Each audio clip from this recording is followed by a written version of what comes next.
Hello everybody, and welcome to the Chicago, Burlington, and Quincy Railroad in Wyoming. I'm Mark Pruitt, apprentice journal bearing packer. Today is April 3rd, 2021, and this is layout update number 17. Well, there were mostly successes this month and one big failure. That seems to be becoming more and more a theme, one big failure every month. But it wasn't too bad. I lost a few hours work and had to go back basically to ground zero on a section of scenery near Hudson. I'll talk about that in the video.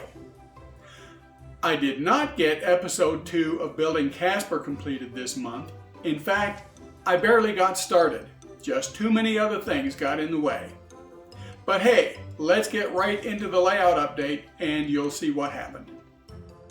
If you remember, in last month's update video intro, I mentioned that I started building the HO loading tanks kit from Campbell scale models. So let's pick up with that.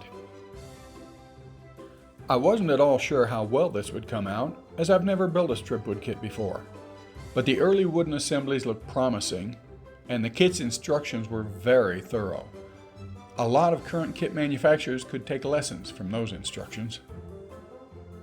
After I finished the top platform assembly, I stained it with Hunter's weathering stain to give it an aged appearance under the peeling paint I would add later. Just to see how it was going, I placed the painted platform on top of the tanks, which now sported the fill pipes and cleanout ports. It doesn't look like I've ruined it yet. I was really worried about the ladder. This thing is made of a bunch of tiny stripwood rungs glued onto very thin stripwood stringers.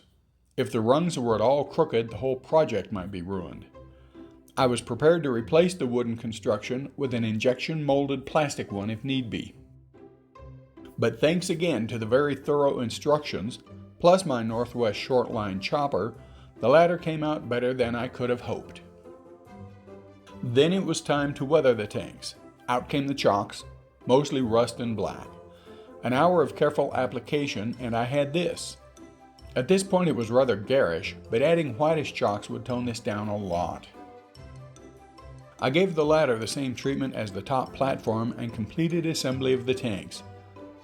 I set it up in Hudson, posed a couple of trucks with it, and came away with this view. A somewhat wider shot that includes the temporary Hudson station gave me this. I still need to build the fueling shed for the kit, but I've put that aside for another day. Overall, I'm pretty pleased with how this came out. Moving away from the tanks, I also pretty much completed the scenery around the Chicago and Northwestern track above Casper. It's complete almost down to where the line curves at the wall towards Hudson. If you're wondering about that spot that appears to be a hump in the track, that's exactly what it is, a hump. I built in some vertical shifts in the track because those were common on lightly maintained lines. Now it's back to that dirt road I started last month that runs past the end of the classification tracks. Unfortunately, I routed it right through where the ice house goes for the icing platform.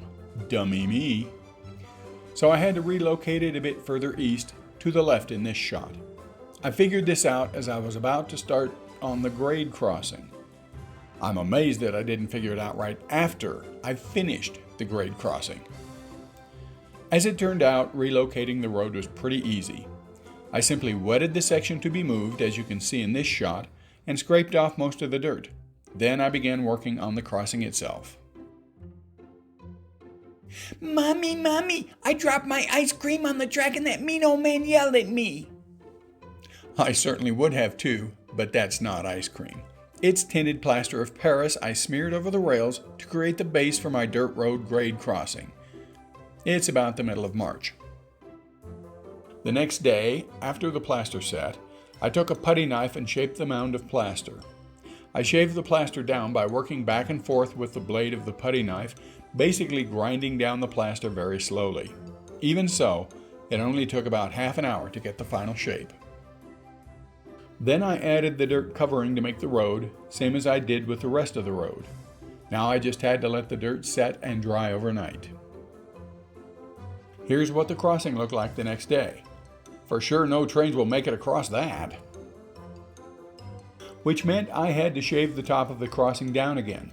Not a problem, I expected I would. If I wanted a cement crossing, a bit of gray paint and I'd almost have been done at this point, but I wanted dirt. So I shaved the plaster a little bit below the rails, which is the point you see here, then added dirt on top again. The next day I cut the flangeways again, added the larger stones and such between the ruts, and tested the crossing. It worked great. I posed this old telephone truck crossing the tracks.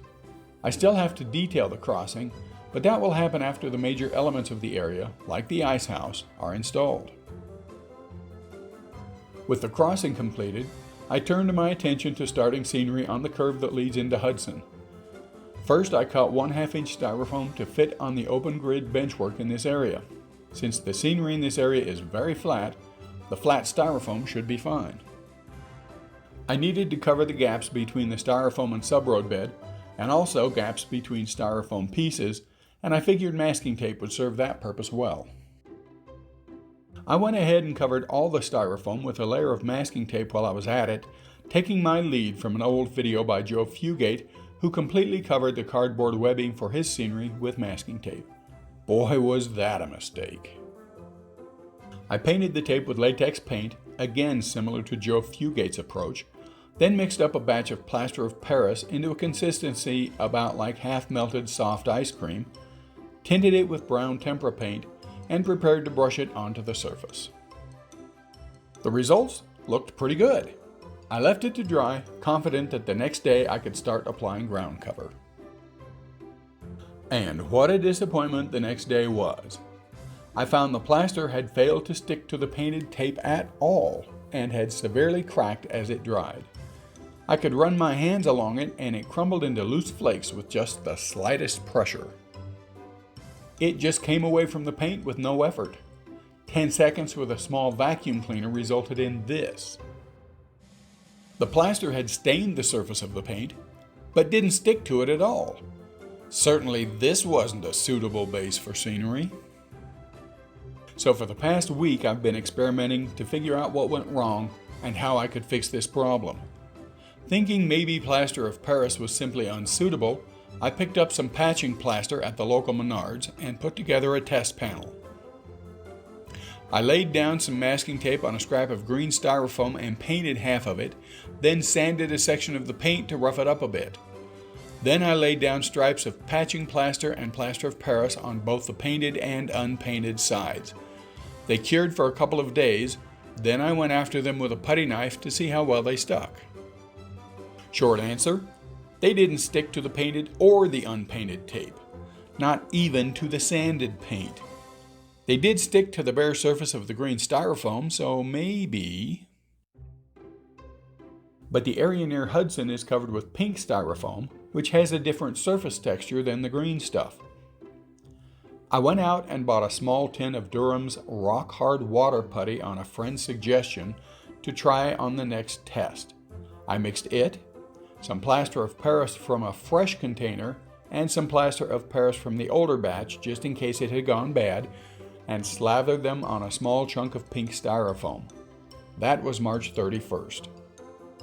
After letting them cure for 2 days, I took a putty knife and tried to scrape those samples off the styrofoam.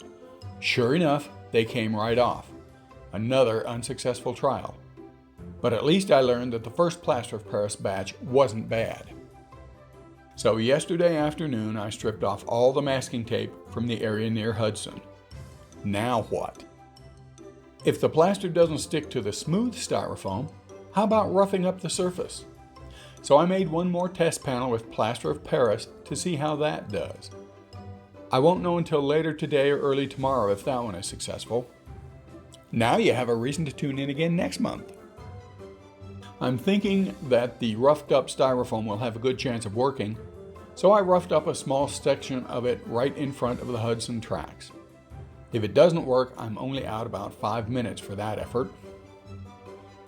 But if it doesn't, I'm at the point where I'll take out the styrofoam and replace it with 1/4 inch plywood or some such and put on a thicker layer of celluclay. I know that works from having used it on the line above Casper. I would also try other plasters like Hydrocal or Sculptamold, but they're not available locally. Hey, don't go anywhere yet. That's not quite it for the month. You longtime subscribers might remember the god-awful mess I made of the end of Casper's classification tracks back in November of 2018 before I moved to Casper. Wow, was it almost 2.5 years ago I made that mess? Well, in between fighting with the Hudson mess, it was time to correct the classification tracks mess. I'd put it off as long as I could, and scenery now needs to proceed into this area.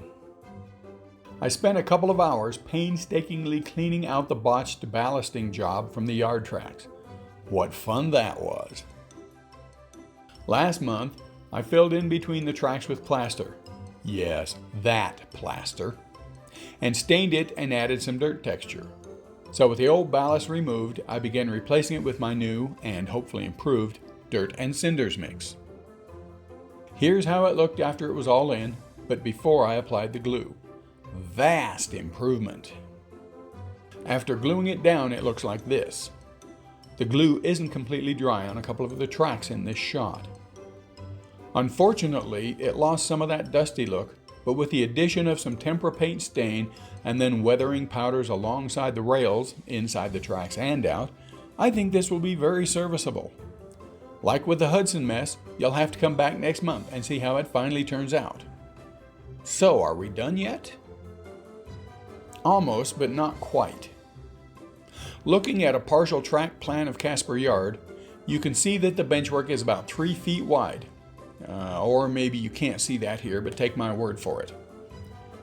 I had resigned myself to totally finishing Casper before I could move it permanently into position, so preventing me from extending the main line out of Casper for the foreseeable future. But I got a surprise for my birthday. I am now the proud owner of a topside creeper. Now I can finish the scenery in Casper from above. The unit arrived on April 1st. I unpacked it and set all the parts up here for a photo. After about half an hour of assembly time, I placed it over Casper. Of course, it wouldn't be much good if I couldn't use it, so I climbed up to test it out. Ignoring that I'm hamming it up for my wife, it feels pretty good. Here's the view from above the icing platform. This thing is going to become my new favorite tool. Now I can move Casper into final position as soon as I get Casper Mountain onto the backdrop, which will be in June or early July since I still have to take the picture, and I have to wait for the picture until all the snow melts off it before I can do that. So in July or August, I should be able to begin building towards Douglas to the east and Powder River to the west. There's just a couple more quick things for this month. I so enjoyed building the loading tanks that as soon as I finished those, I dug out another old kit I picked up at a train show, the Model Hobbies HO feed mill. With some modifications, this will become Rocky Mountain Drilling's office on the layout. Just yesterday, it finally warmed up enough outside for me to paint the main structure. Up till now, I've only been able to assemble the foundation. And lastly, I added a couple more cars to the layout. This horrible looking covered hopper has a bit of a story. A short one, I promise. Seems the new Bentonite plant in Lovell just brought their high capacity loader online, and this was the test car. Well, it's high capacity all right. It seems the loading chutes wouldn't close properly after the car was full. By the time they did get them to close, the car was nearly buried in bentonite. Workers at the plant made a half-hearted effort to wash it all off, but that only resulted in this mess. Lord only knows if exposure to wind and rain and time will remove more of this stuff. This is one of a set of 4 Bowser ready-to-run hoppers that were specially numbered for the New Jersey division of the NMRA. This Walther's kit from the 1980s or 90s, much more lightly weathered than the hopper, also joined the fleet this month. And finally, we're done. Next month, I hope to be more successful with the scenery on the Chicago and Northwestern near Hudson. Rocky Mountain Drilling's office should be finished or close to it, and hopefully I'll get more of Casper Yard ballasted. Oh, and one more significant event this month. My channel passed 300 subscribers. Thank you all very much. I don't make a big deal of how many people subscribe because I don't think that's why you come to see my videos. But I do appreciate each of you, and this milestone deserved mention. Check out my website for more modeling information on this and previous layouts. The web address is on the screen, and I'll put a link in the description. Thanks for watching, everyone. Stay healthy, stay safe, and I'll see you next month.